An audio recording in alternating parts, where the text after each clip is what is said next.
Hello दोस्तों, जय हिंद, वंदे मातरम। कैसे हैं आप सभी? उम्मीद करता हूं कि आप सब लोग अच्छे होंगे, खुश होंगे, बढ़िया होंगे। तो हमारा जो हम बात करते हैं, अपने टॉपिक्स पे बात करते हैं। हमारा चल रहा था डिटर्मिनेंट चल रहा था। तो डिटर्मिनेंट में हमने जो बात कर ली थी वो फैक्टर्स और इन्वर्स पे बात कर ली थी।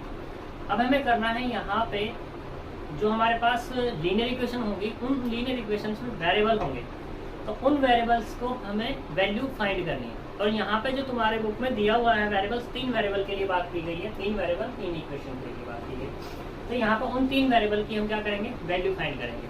और वैल्यू फाइंड करने के लिए जो हम किसका यूज करेंगे, इनवर्स का यूज करेंगे। तो उसमें हम बात करते हैं applications of determinant and matrix.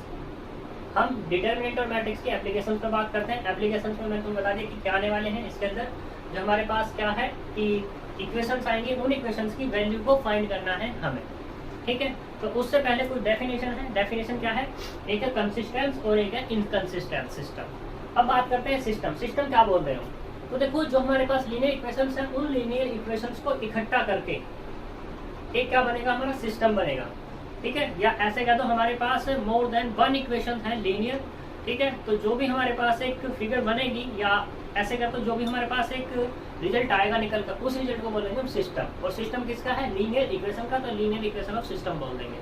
अब उसी लीनियर सिस्टम को हमें क्या बताना है, इनकंसिस्टेंस और कंसिस्टेंस। इनकंसिस्टेंस और कंसिस्टेंस का मतलब समझो, अगर हमारे पास क्या है कि जो हमारे पास सिस्टम दिया हुआ है, उस सिस्टम वो सिस्टम कैसा कंसिस्टेंस है, तो हमारा सॉल्यूशन उनका फाइंड होगा।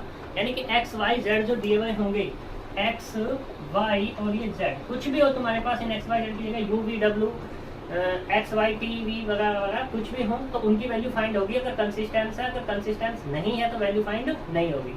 अब बात करते हैं कि सॉल्यूशन, यानी कि सॉल्यूशन एग्जिस्ट होगा अगर जब हमारे पास कंसिस्टेंस है। अगर इनकंसिस्टेंट तो सॉल्यूशन एग्जिस्ट नहीं होगा। अब सॉल्यूशन पे बात करते हैं कि जो हमारे पास सॉल्यूशन है, ये सॉल्यूशन हमारे क्या होंगे, 2 टाइप से निकलेंगे। एक तो यूनिक सॉल्यूशन निकलेगा, मतलब 3 टाइप से निकलते हैं वैसे तो। एक यूनिक सॉल्यूशन, ठीक है, और यहाँ पे वैसे बात करूँ तो 2 की बात कर देते हैं। और यहाँ पे क्या है, इनफाइनाइट सॉल्यूशन, ठीक है। जो तीसरा है, तीसरा तो बेवजह आता है। वो जो बेवजह आता है ये इसमें आके कन्वर्ट हो जाता है, इसको हम कह देते हैं जीरो। वैसे तो 2 ही लिख लो, ठीक है। अब ये आ गया हमारे पास यूनिक सॉल्यूशन और इनफाइनाइट सॉल्यूशन। अब बात करते हैं यहाँ पर 2 टाइप्स के और सॉल्यूशन होंगे। एक तो होगा जीरो सॉल्यूशन और एक होगा नॉन जीरो सॉल्यूशन, ठीक है। जीरो नॉन जीरो ये यूनिक में दोनों आकर के, मतलब दोनों यूनिक में भी आ सकते हैं और इनफाइनाइट में नहीं है। ये जीरो सॉल्यूशन नहीं आएगा इनफाइनाइट में, लेकिन ये आ जाएगा तुम्हारा नॉन जीरो। नॉन जीरो से मतलब यहाँ पे क्या हो जाएगा कि इनफाइनाइट सॉल्यूशन की जब बात होगी तो बहुत सारे सॉल्यूशन यहाँ पे तुम्हें मिल सकते हैं। यूनिक सॉल्यूशन में तुम्हारा जीरो सॉल्यूशन और नो सॉल्यूशन। दोनों सॉल्यूशन में, सॉरी, नॉन जीरो सॉल्यूशन में क्या है कि जो हमारे पास एक्स वाई जेड है उनकी वैल्यू जीरो ना हो, ठीक है, और एक ही हो। यहाँ पे क्या जीरो सॉल्यूशन में क्या एक्स वाई जेड की वैल्यू क्या होगी, यहाँ पे जो एक्स और वाई है इन सभी की वैल्यू कितनी होगी, जीरो। तो ये हमारे पास क्या हो जाएंगे, सॉल्यूशंस हो जाएंगे। तो ये होगी हमारी कंसिस्टेंस और इनकंसिस्टेंस के बारे में। अब बात करते हैं कि भाई सॉल्यूशन कैसे फाइंड। देखो, solution of a system of linear equation using inverse of matrix. Inverse of matrix का यूज करना है और सॉल्यूशन में फाइंड करना है। तो मान लो तुम्हारे पास ये 3 इक्वेशन है। इस 3 इक्वेशन से तुमने एक क्या बना लिया, एक सिस्टम बना लिया। इसको क्या कहते हैं तुमने, एक सिस्टम। सिस्टम किसका, लीनियर इक्वेशन का। तो इसको पहले तुम मैट्रिक्स फॉर्म में कन्वर्ट करोगे, ये मैट्रिक्स फॉर्म होगी। यहाँ पे ये जो है ये एक्स वाई जेड के कोफिशिएंट है, वो है एक्स क्या है, एक्स वाई जेड का एक वेक्टर, और बी क्या है, d1 d2 d3, ये तुम्हारे पास है। अब इसमें 2 सॉल्यूशन बनने वाले हैं। 2 सॉल्यूशन कैसे, यहाँ पे पहला है केस कि a does not equal, determinant of a does not equal to 0। मतलब क्या है, determinant of a does not equal to 0 का मतलब क्या, a क्या हो तुम्हारा, नॉन सिंगुलर हो। अगर नॉन सिंगुलर है तो इनवर्स एग्जिस्ट होगा, इनवर्स एग्जिस्ट होगा तो सिस्टम कंसिस्टेंस होगा, और सिस्टम कंसिस्टेंस है तो क्या होगा, सॉल्यूशन एग्जिस्ट होगा। और सॉल्यूशन एग्जिस्ट में पता ही है 2 टाइप्स होंगे, यूनिक सॉल्यूशन और इनफाइनाइट सॉल्यूशन। इनमें भी तुम्हारे पार्ट आ जाते हैं। तो अब बात करते हैं, देखो x बराबर b है, मैंने क्या मल्टीप्लाई की, a इनवर्स से मल्टीप्लाई करते दोनों तरफ, तो इधर भी की हमने मल्टीप्लाई, तो a inverse a x equal to a inverse b। अब a इनवर्स है तो आइडेंटिटी हो गया, ये एज इट इज, तो x बराबर कितना, यानी कि x की वैल्यू तुम्हें मिल जाएगी जब तुम्हारे पास क्या होगा, b में मल्टीप्लाई कर दो किसकी, a इनवर्स की। तो यहाँ पर जो सिस्टम दिया हुआ है ये a, इस a का क्या निकाल लो तुम, a इनवर्स निकाल लो और मल्टीप्लाई कर दो किसमें, b में। तो तुम्हारा x की वैल्यू निकल जाएगी। x में क्या है, x किसके बराबर है, x y z के, यानी कि x y z तुम्हारे फाइंड हो जाएंगे। अब बात करते हैं कि मान लो अगर यहाँ पे क्या जाए, डिटरमिनेंट 0 यानी कि सिंगल मैट्रिक्स हो जाए तुम्हारे पास, तो उस केस में क्या होगा, इनवर्स एग्जिस्ट ही नहीं होगा, एग्जिस्ट नहीं होगा तो सिस्टम इनकंसिस्टेंस होगा, इन सिस्टम इनकंसिस्टेंट होगा तो सॉल्यूशन एग्जिस्ट नहीं होगा तुम्हारा। ठीक है, ये दो केस तुम्हारे यहाँ पर बनने वाले हैं। तो हम इन्हीं पे बात करने वाले हैं आज, तो इसी के बेस पर तो एग्जाम्पल लेते हैं, उससे सारी चीज़ें क्लियर हो जाएंगी। ठीक है, तो उसे कॉपी कर लेना। हम क्वेश्चन लेते हैं, उससे सारी चीज़ क्लियर हो जाएंगी।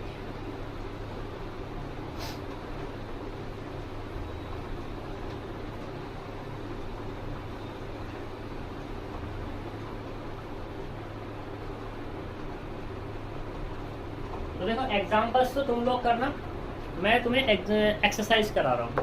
ठीक है, तो एक्सरसाइज देखते हैं। एक्सरसाइज है 4.5 होगी न्यू बुक में और ओल्ड में 4.6 है। तो इस पर बात करते हैं। तो देखो क्वेश्चन नंबर, इसने कहा 1 to 6 में ये कह रहा है कि examine the consistency of system of equation in exercise 1 to 6, यानी क्वेश्चन नंबर 1 से 6 में, 1 to 6 में एग्जाम करके दिखाना है कि जो हमारा सिस्टम है वो कंसिस्टेंस है या इनकंसिस्टेंस है। बस इतनी इसके बारे में बात कर ली है। तो देखो पहले हम बात कर लेते हैं क्वेश्चन नंबर 1 पे। क्वेश्चन नंबर 1, तो यहाँ पे गिवन है, गिवन लीनियर इक्वेशंस, तो वो है x प्लस 2y बराबर कितना 2, दूसरा है 2x प्लस 3y बराबर 3। बस सॉल्यूशन फाइंड नहीं करना, यहाँ पे इसको एग्जाम करना है कि ये हमारा कैसा कंसिस्टेंस और नॉट। तो देखो नाउ सॉल्यूशन पे बात करते हैं। सॉल्यूशन ये क्या है, x plus 2y equal to 2 और 2x plus 3y equal to 3। Now matrix form, now matrix form, matrix form पे बात करते हैं। तो मैट्रिक्स फॉर्म क्या हो जाएगी, ax इक्वल टू कितना b। अब यहाँ पे बात करूँगा किसकी, हेयर a इक्वल टू, तो a बराबर कितना होगा 1 2 2 और ये 3। x बराबर दो वेरिएबल हैं, कौन कौन से, x y, और b इक्वल टू कितना है 2 और ये। ठीक है, तो बात करते हैं यहाँ पर। तो सबसे पहले कंसिस्टेंसी और इनकंसिस्टेंसी बतानी है इसमें। Now determinant of A find करते हैं। तो 1 2 2 और ये 3 इक्वल टू कितना मिलेगा, 3 माइनस 4 इक्वल टू -1, और ये कैसा होगा तुम्हारा नॉन जीरो। तो देखो since determinant of A does not equal to 0, then given या देन क्या कह दो, ए इनवर्स एग्जिस्ट। जब ए इनवर्स एग्जिस्ट है तो इसका मतलब क्या होगा, x बराबर ए इनवर्स b, हमारा ये भी एग्जिस्ट हो जाएगा। ठीक, इसको तुम ऐसे भी कह सकते हैं ए इनवर्स एग्जिस्ट। जब ए इनवर्स एग्जिस्ट है तो A inverse b also exist हो जाएगा, और जब ये एग्जिस्ट तो ये इसका मतलब x भी एग्जिस्ट, x एग्जिस्ट तो इसका मतलब क्या, तो given system of linear equation is consistent। ठीक है, कंसिस्टेंट, ये हमारा निकालना था बस इसको। ठीक है, ऐसे ही अगले क्वेश्चन में बात करते हैं। क्वेश्चन नंबर हम ले लेते हैं यहाँ पर क्वेश्चन नंबर 3। क्वेश्चन नंबर 3 में क्या है, x plus 3y equal to 5 और 2x plus 6y equal to कितना 8, ये दिया हुआ। तो देखो करते हैं सॉल्यूशन पे बात। सॉल्यूशन मैट्रिक्स फॉर्म ले लो पहले, मैट्रिक्स फॉर्म। तो मैट्रिक्स फॉर्म क्या हो जाएगी तुम्हारी, ax इक्वल टू b। ए बराबर कितना हो जाएगा 1 3 2 6 एंड x बराबर कितना देगा यहाँ से x y, b बराबर कितना जाएगा 5 और ये 8। ठीक, तो क्या निकाल लो डिटर्मिनेंट ऑफ ए, यानी कि 1 3 2 6 इसकल टू 6 माइनस 6 बराबर 0। अब देखो since determinant of A equal to 0 then A inverse does not exist. जब ये एग्जिस्ट नहीं है तो इसका मतलब क्या होगा A inverse D does not exist. ये एग्जिस्ट नहीं है, और जब ये एग्जिस्ट नहीं है तो क्या होगा X equal to A inverse B does not exist, does not exist. और जब ये एग्जिस्ट नहीं है तो इसका मतलब क्या होगा जो solution system of solution system of linear equation is in consistence. ये कंसिस्टेंट हो गया, तो इसका मतलब क्या होगा जब कंसिस्टेंस है इनकंसिस्टेंस है तो सॉल्यूशन डज नॉट एग्जिस्ट। यही यहाँ पे बोलना चाह रहा है। ठीक है, तो ऐसे ही बात करते हैं आगे। क्वेश्चन नंबर 4 5 6 सभी में यही चीज बतानी है। ठीक है, हम बात करते हैं क्वेश्चन नंबर 7 to 14 सोल्व का system of linear equation using matrix method in exercise 7 to 14। 7 से 14 तक जितने क्वेश्चन दिए ऐसा मैं बताना है सोल्व करने के लिए, तो कर लेते हैं। एक आधा क्वेश्चन यहाँ से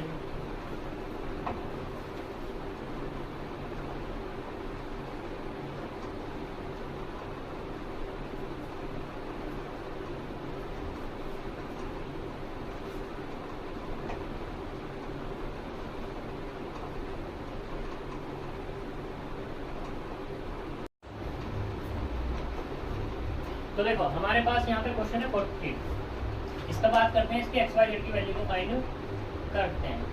तो देखो now matrix form, matrix form, तो मैट्रिक्स फॉर्म क्या बनेगी इसकी A X equal to B.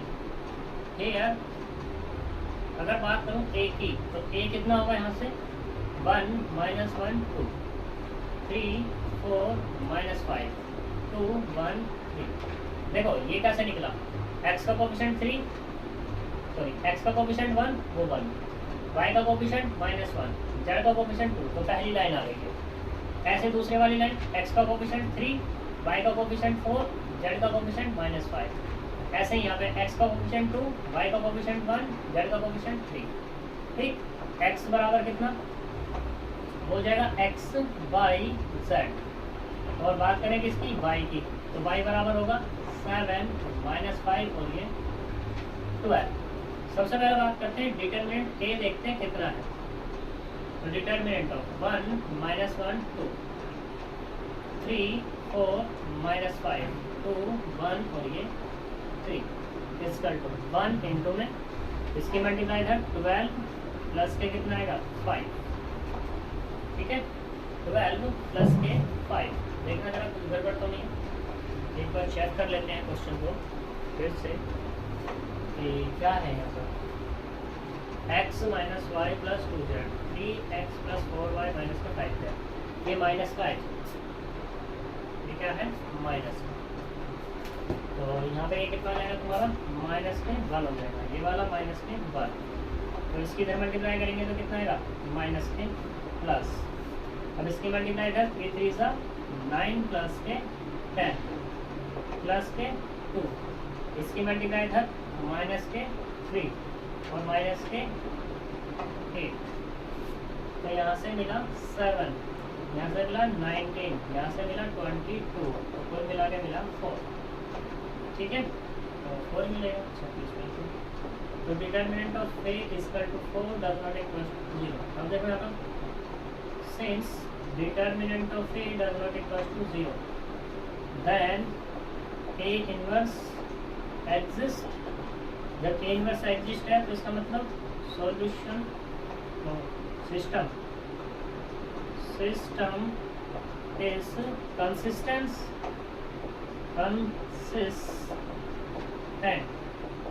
जब ये कंसिस्टेंट है तो सॉल्यूशन क्या हो जाएगा तुम्हारे पास, सॉल्यूशन एग्जिस्ट। और सॉल्यूशन एग्जिस्ट क्या होगा, वो होगा ये x = A इनवर्स B, ठीक। और A इनवर्स निकालना है, B हमारे पास है, x है, इनवर्स चाहिए, तो ये कितना होगा, adjoint of A upon determinant of A, ये डाल दो 2। और मुझे A इनवर्स निकालना है, उसमें रुक देना अपन में, मल्टीप्लाई करते हैं। देखो नाउ एडजॉइंट चाहिए, उसके लिए इसके लिए क्या चाहिए, A1 1 -1 की पावर 1 + 1 इनटू, देखो 1 1 ये छोड़ना है, ये छोड़ना है, तो कितना मिला 4 माइनस के 5 -1 3 इसका टू, ये तो प्लस हो जाएगा, 12 माइनस के 6 सॉरी 12 माइनस के 5, 12 माइनस 5 यानी कि 7। ऐसे ही A1 2 -1 की पावर 1 + 2, तो ये वाला छोड़ देना, ये छोड़ देना है, कितना 2 सॉरी 3 2 -5 और ये 3 इनका -9 और प्लस के 10, इसका टू कितना जाएगा, ये जाएगा माइनस के 19। ऐसे ही यहाँ पे A1 2 -1 की पावर 1 3 आएगा ना, तो 1 3 ये छोड़ देना है, ये छोड़ देना है, 3 4 और कौन सा 3 4 2 -1 इसका टू -3 माइनस के 8 इसका टू -11। अब बात करते हैं किसकी, A2 1 की, -1 की पावर 2 + 1, यानी कि ये छोड़ना है और ये छोड़ना है, -1 2 -1 3 -1 रेडी, -3 + 2 = 1। यहाँ से बात करते हैं A2 2 की, -1 की पावर 2 + 2, ये छोड़ना है, ये छोड़ना है, 1 2 2 3 इसका टू प्लस, यानी कि 3 - 4 इसका टू -1। A2 3 -1 की पावर 2 + 3, अब की बार ये छोड़ना है, ये छोड़ना है, 1 -1 2 -1 ऑलरेडी माइनस प्लस के 2 इसका टू -1, ये मिल गया, ठीक है। उसको आप करते हैं और डिटर्मिनेंट कितना आ गया हमारे पास, डिटर्मिनेंट A = 4, इसको यहाँ इसमें इसको भी हम मत कर देंगे, ठीक है जी। तो यहाँ से निकाल लो A कितना 3 1 -1 की पावर 3 + 1, ये छोड़ना है, ये छोड़ना है, -1 2 4 -5, तो कितना आएगा माइनस, तो एज इट इज रहेगा, प्लस हो जाएगा, माइनस माइनस प्लस, यानी कि 5 माइनस के 8 इसका टू -3 A3 2 -1 की पावर 3 + 2, तो कितना, ये छोड़ देना, ये छोड़ देना, 1 3 2 -5 -5 माइनस के 6 और कितना जाएगा -11, थोड़ा कुछ, तो ये ले लेना, तो ये छोड़ना है, ये छोड़ना है, -5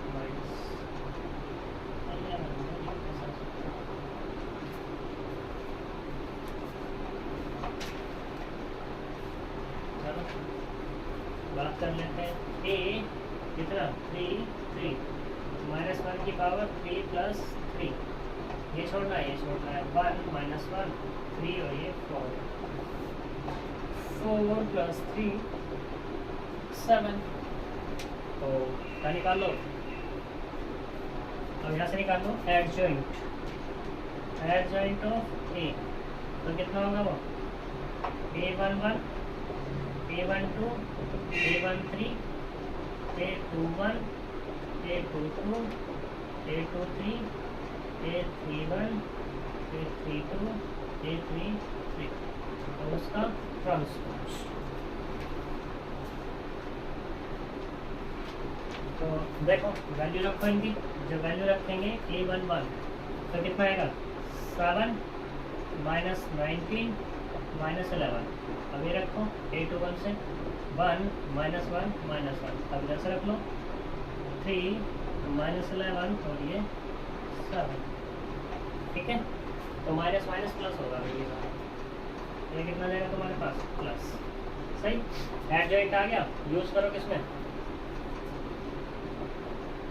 यूजिंग इन 2 में, कर लो 2 में यूज।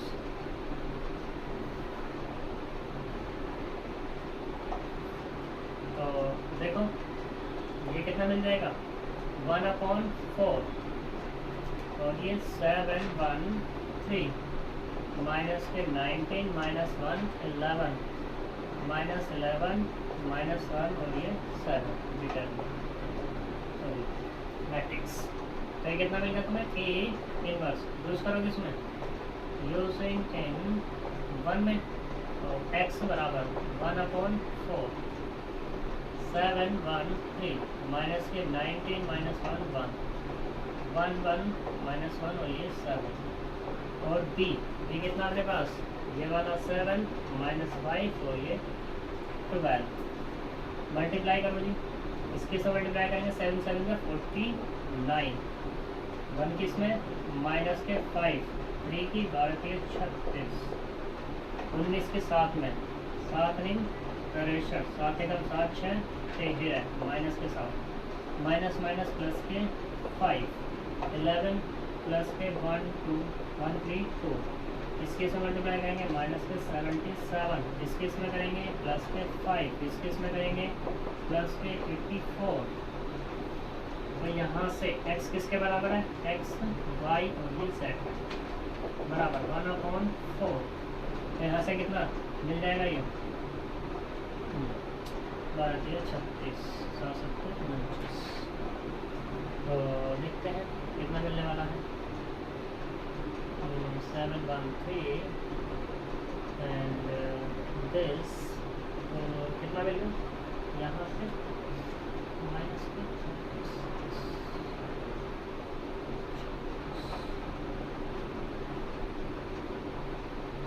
831, ये तो माइनस का है 831 को, तो ये माइनस करना चाहिए ना, ये माइनस ये वाला भी माइनस, तो ये माइनस होगा तो ये भी कितना देगा माइनस हो जाएगा, और जब ये माइनस तो ये वाला 8, यहाँ से कितना देगा, इसमें 1 डाल दो 4, इसमें 84 7 12 यानी कि 12, डिवाइड करेंगे तो कितना मिलेगा 2 1 3, दोनों की कंपेयर कर लेंगे तो x बराबर 2 y बराबर 1 और z बराबर 3, ये तुम्हारा आंसर मिल जाए, ठीक है जी। इस तरीके से तुम्हारे ये क्वेश्चंस होने वाले हैं, सही। तो देखो ऑब्जेक्टिव इसमें है नहीं, तो बाकी सारे तुम्हें ही करने हैं। 15 में a बराबर दिया हुआ है, फाइंड a इनवर्स, और तुम बताते हो। 16 भी ऐसे ही है, बस मैं इक्वेशन बना लोगे 16 में। देखो 16 में क्या हो जाएगा यहाँ पे, क्वेश्चन नंबर 16 में क्या है, इसने कहा था cost of 4 kilogram onion, 3 kilogram wheat, 2 kilogram rice. तो इसने ओनियन वीट और राइस की बात की है, तो ओनियन ओ को क्या मान लो x, वीट w को मान लो y, और राइस r को मान लो कितना z। तो जैसे जैसे दिया हुआ है वैसे वैसे बात कर लो। कितने दिए हुए हैं, इनका प्राइस 60, तो यानी कि 4x प्लस के 3y प्लस के 2z बराबर 60। अगली वाली question, the cost of 2 kilogram onion 2x plus 4y plus 6z equal to कितना 90। ये दूसरे वाला the cost of 6 kilogram onion 6x plus 2y plus 3z बराबर कितना 70। इक्वेशन बन गई। सिमिलरली सोल्व करना है तुम्हें, ठीक है। तो यहाँ पर ये तुम्हारे खत्म हो जाता है। मिसलेनियस है वो तुम अपने आप करोगे, मैं कुछ नहीं कराऊंगा मिसलेनियस में, ठीक है जी।